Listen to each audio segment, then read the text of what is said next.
This is Ancient Political Philosophy on Friday, October 30th, 2020. We're discussing books 5, 6, and 7 in the Ethics, and Monday we'll turn to books 8, 9, and 10. I'm having trouble uploading these videos. It took almost 3 hours for some reason from my American government lecture to upload this morning, so I'm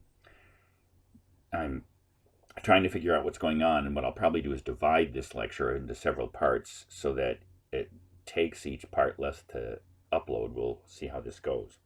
So in book 5, we turn to justice, and it turns out justice is a mean, just like the other virtues are a mean between deficiency and excess. But it's, as you're going to see, it's vague and fuzzy in some ways how it's a mean, although he does eventually come to define justice as a mean, and we'll see later. And initially, he makes this interesting statement that that justice is seen as participating in the lawful and the equitable, or the fair, as opposed to injustice, which is unlawful and the inequitable. And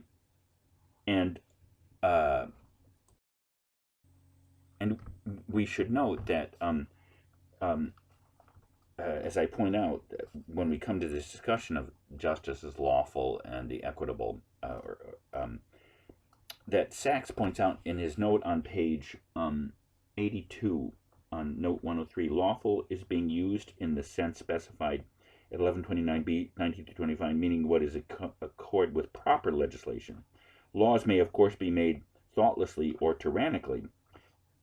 Iniquities would then be legal without being lawful. So, on one level, the point that I would first make is that this comment that justice is the lawful, that Aristotle's not repeating Thrasymachus. He's not making the argument that all justice is relative to the city or the culture, that it's not all justice isn't simply conventional and reduced to obeying the law. Lawful, and following Sachs's translation and his note, lawful seems to be this broader concept. And in other parts of book 5, which I didn't assign, Aristotle seems to be dealing with the difficulty that standards of justice do vary from city to city and culture to culture, and that but that there is a certain sense in which, when properly constituted, when the city itself is properly constituted, this points legality towards a kind of a natural law or natural right. Not that those are always identical, although Aristotle does come close to suggesting, as Plato does, that in the best regime, what is lawful is just because it is the perfectly just city. Aristotle never comes quite close to that statement. But it does mean that justice is connected with politics, perhaps more than any other virtue, by the way, except for prudence, as you'll see. And how and when does justice come to mean almost the same thing as lawfulness? Well, when and he even says, by the way, it's not even a part of it. It's justice in the right sense is complete or whole virtue, which is an interesting thing to say. How and when? Again, ruling in the just city. So on one level, the discussion of justice and injustice can only be completed in the politics, when we turn to the regime and the constitution, and Aristotle's division of constitutions or regimes into just and unjust constitutions and regimes. And Aristotle is, I think, nevertheless setting that discussion up by suggesting that a kind of political justice is what's called distributive. In other words, on one level, when you're talking about the political dimensions of justice, you're dealing with something that is political in character, and in fact maybe the definition of justice in the political sense, which is the common good. And this notion of proportionality that he talks about in chapter 5 seems to be that part of what justice is in the political sense is receiving what you've contributed, and that each individual or each part of the city, and you'll see that the regime is classified in the politics according to what what part of the city is ruling, whether it's the people, the masses, the wealthy, the strong and powerful, the virtuous, etc. And and in some ways, he's already in the ethics, even though that's about private and individual happiness. He is, in fact, beginning to get us to think about justice on the political scale, which involves the common good of the city. But of course, as you'll see, at 130A 1 and following, I think he's also here in the ethics, in the same way that Plato does in the Republic in Book 4 and Book 8. He's making the political case against the tyrant as and tyranny as the most unjust regime by linking it to the tyrant is in fact the most unjust person. And so if you look on 130A 1, this is on page 81, I'll just read that paragraph. This sort of justice, then, is complete virtue, though not simply, but in a relation to someone else. And for this reason, it often seems that justice is the greatest of the virtues, and, quote, neither evening nor dawn's light is so wondrous, unquote. That's a nice proverb, as we say proverbially. Injustice, not injustice, but injustice, all virtue is together in one. And especially is complete virtue because it is the putting to use of complete virtue, and is complete because the one who has it is also capable of putting to use in relation to someone else. In fact, a very big thing, as we saw in Book 2 of the Republic, the city is bigger than a human being. And therefore, justice operates on a more massive scale when you're talking about putting justice in the city in effect. And for this reason, the words of Bias seem to be well said, not bias like etc., but a thinker.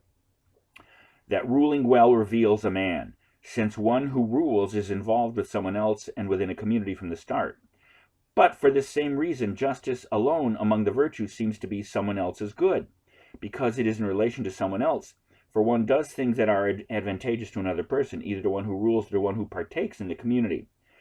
So, as you'll see now, it focuses on the most unjust person, and that, of course, is the tyrant. And you'll see, even in the ethics, we come back to tyranny at the end of Book 10, that quote that I started my comments on the ethics with in the last lecture, or the previous to the last lecture. So the worst person is one who makes use of vice in relationship to himself and towards his friends, while the best person is not the one who makes use of virtue in relation, but the one who does so towards someone else.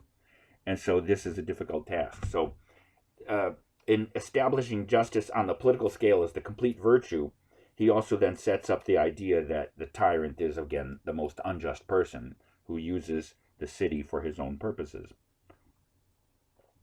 So so then it comes back to the question of, well, okay, so, but even on the individual scale, how is justice a mean?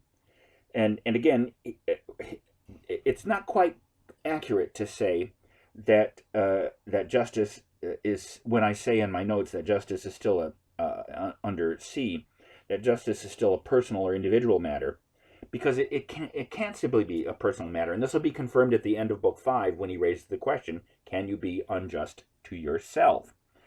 And you'll see the answer is not quite, not really, but we'll get back to that in a minute.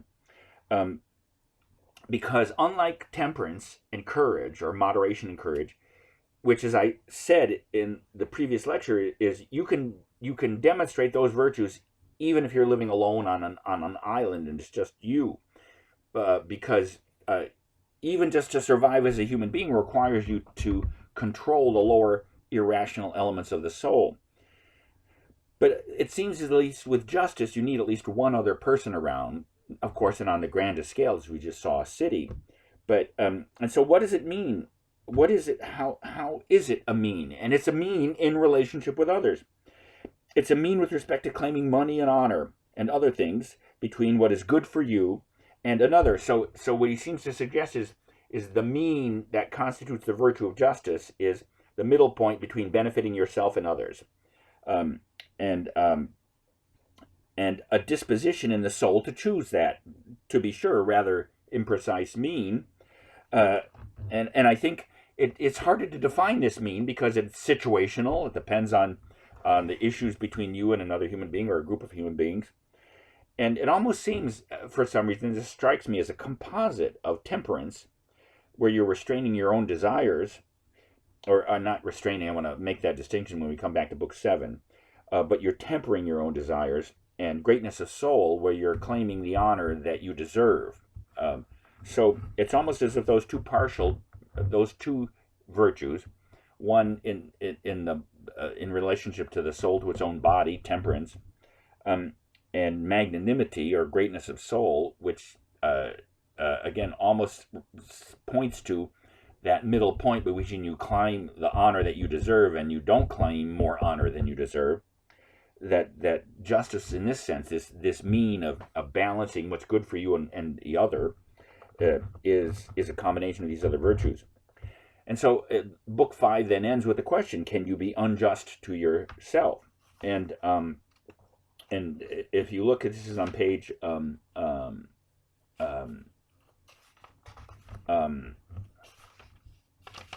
I'm sorry, here, let me just flip forward to that.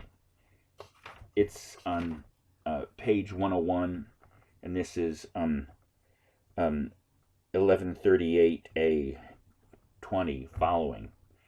And so it's complex. Yes and no. You can be unjust to yourself. More no. Not really, as we'll see. You can injure yourself willingly, but does anyone ever willingly injure themselves? Going back to the discussion of willingness at the beginning of Book 3. And you can damage your soul. You can be vicious towards your own soul by allowing the irrational parts to rule the rational. But this is more about turning yourself into an ugly soul and depriving yourself of happiness. Look on page 101. Moreover, injustice is something willing and from choice and prior in time. After all, that's how you hold people who have done unjust things responsible for their actions, because they've chosen to do it and deliberated upon it. And it's a willing act, as we saw, which locates the notion of personal freedom and responsibility in the beginning of Book 3. Moreover, injustice is something willing and from choice and prior in times, and someone who, because someone was done to him, does the same thing back in return, does not seem to be unjust. But when somebody acts on himself, he suffers and does it at the same time. So you're both the perpetrator and the victim. And on top of these things, no one is unjust without some particular act of injustice, but no one commits adultery with his own wife, or breaks into his own house, or steals his own property. And in general, doing injustice to oneself is also refuted by the distinction made about having injustice done to one willingly. Again, it's not that you can't be vicious towards your own soul, but Aristotle seems to suggest that since justice is a relational virtue, either to other or others or the whole city, you strictly speaking can't be unjust to yourself. I'm going to stop here just to make sure that this video is manageable and uploadable and doesn't take 9 hours to do it. So please join me in part B of today's lecture to follow.